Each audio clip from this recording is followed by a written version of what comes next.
meron din diyan ay salamat. Kaya ngayon guys, bumili kami ng isda. Halagang 450. Sabihin niyan, mahal yan, sabihan ko. So ayan, ayan mga binila namin ng isda. Shoutout sila kuya. Binayaran ni Ingrid. Nag-tip si Ingrid, hindi na kinuha ang sukli sa 1,000. Ayan. Ang dami naming ano. Sige, dagdagan na lang kuya. Pusit! Oh yan oh. Pusit! Sakto mo na 500 niya. Para wala nang sukli yan. Saan ba ilalim tayo? Sama mo na yung batik mong dalawa. Ayan guys, sobrang mura talaga ng isda. Pag mga ano, yung mga sumisisid talaga, sila talaga nang huli, hindi na nagamit ang ano, ang huli. Mano-mano din nilang hinuhuli yan.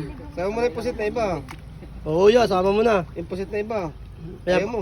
Oo nga, kuya, buena mano naman Ayan o. po kami. Adobo naman yun. Kuya, buena mano naman kami, kuya. Yan o, biruin mo kaya may 500 ka na. Para sa naglilihi. Buntis ako eh. Hao. Sabi. Tama, isda o. Halo-halo yan, hinuhuli niya. Ano, yan. Anong oras kayo nanguhuli? 12? Hindi, madaling araw lang kuya. Mga anong oras hinuhuli yan? Kami si... Mas 12. Tsagaan nyo eh. O, paano yan? May yelo naman po. Pabalikin mo sa dagat. Ikaw na lang yan, gusto. Ma'am, salamat po sa inyo. Thank you kuya, salamat. Thank you. Enjoy kayo sa lugar namin. Okay. Atay na lang muna natin yung ano. Ito yung nabili namin guys. Ngayon, naghihintay na lang kami ng bangka. Diba wala na tong laman?